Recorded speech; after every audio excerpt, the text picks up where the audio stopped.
welcome to the Tabletop Games blog topic discussion. Risky games, playing to win versus taking risks. I normally don't win, at least not when I play with my games group. That's not a problem, and I still have a lot of fun, whatever the outcome.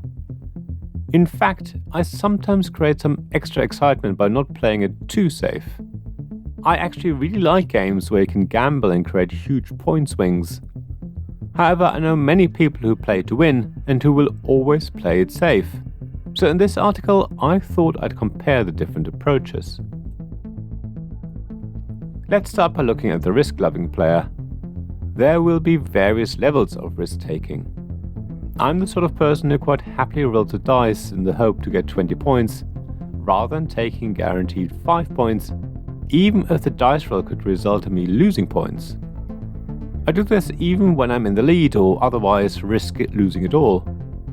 For some, that's just madness though. I mean, if you're in a desperate situation and basically have nothing to lose and everything to gain, then trusting luck makes sense to most people.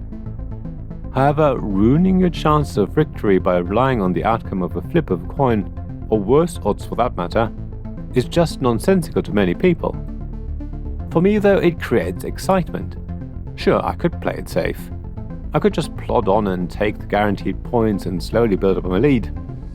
Rolling a dice, drawing a face-down card, or otherwise just putting a huge amount of trust in pure chance is so much more exhilarating though. You just have to throw caution out of the window and go for it. If it goes wrong, then so be it. If luck is on your side, then it's amazing. Either way, you'll have created a memorable moment in the game. Especially if the outcome completely changes the game. Losing it all on a dice roll or clinching victory by drawing the perfect card is so much more unforgettable than playing a steady and safe game. Well, at least for me, it's hugely exciting and usually preferable. Experts will tell you that there are specific moments in a game when you should rely on luck. In Mystic Vale, it's sometimes absolutely safe to push, but other times it's complete suicide. So if you want to win this game, you only push when it's either safe or the risk of spoiling and thereby losing your turn is very low. For example, when your deck has run out and you're going to shuffle your discard and create a new draw deck, then the odds of spoiling are pretty low.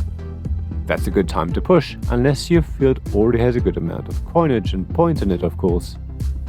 If you ask me, then I'll tell you that you should push more.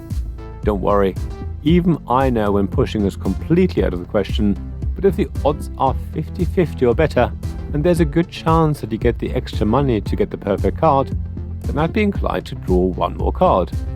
That means that my win ratio in Mystic Vale isn't great, but I do have a lot of fun. When I do pull off the perfect push, it feels great. Similarly, when I've played Deep Sea Adventure, I'm the one who will pick up one too many treasures and exhaust the oxygen supply for everyone. At least on the first dive, but even on the second, it's very tempting to dice with death and try to get an extra tile back to the submarine. When it does work out, it's a great feeling and I win by miles. More often than not though, it doesn't work out and I lose, taking other risk-taking divers with me into the deep of the ocean. So let's talk about the other end of the spectrum. Let's look at avoiding risk at all costs. A lot of games make that impossible, of course. There's always an element of randomness in the form of dice, cards, or similar.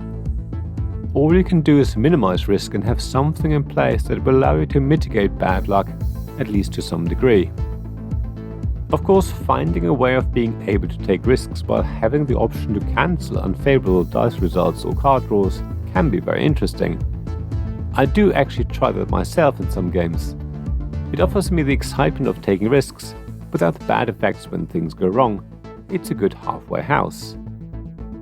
However, some people don't even want to go there. They won't even bother with risk mitigation if they can avoid randomness altogether. They want a steady income of points or focus on the engine and slowly ramp up point production.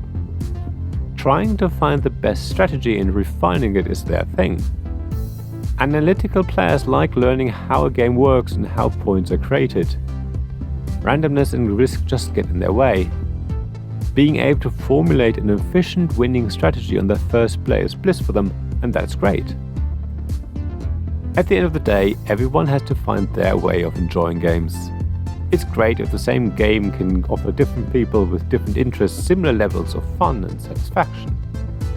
Not many games can achieve that, of course, because offering something for everyone isn't easy, and often leads to mediocre games.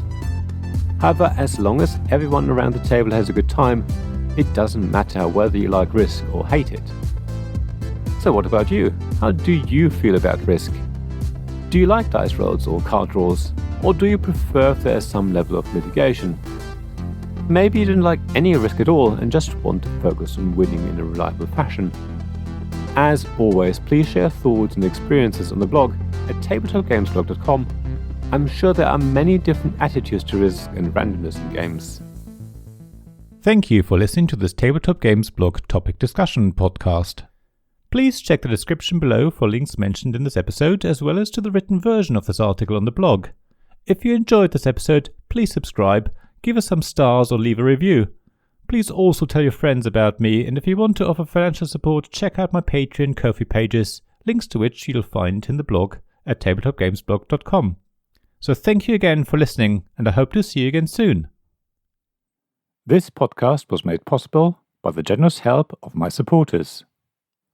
Royal Patron Sean Newman, Magic Champion John Risley, Castle Guards David Miller and James Naylor, Dice Masters Alex Bardi, Paul Grogan and Robin Kay, and Shining Lights Jacob Davis, Gavin Jones, Vukasin Nizovic, Sarah Reed and Richard Simpson.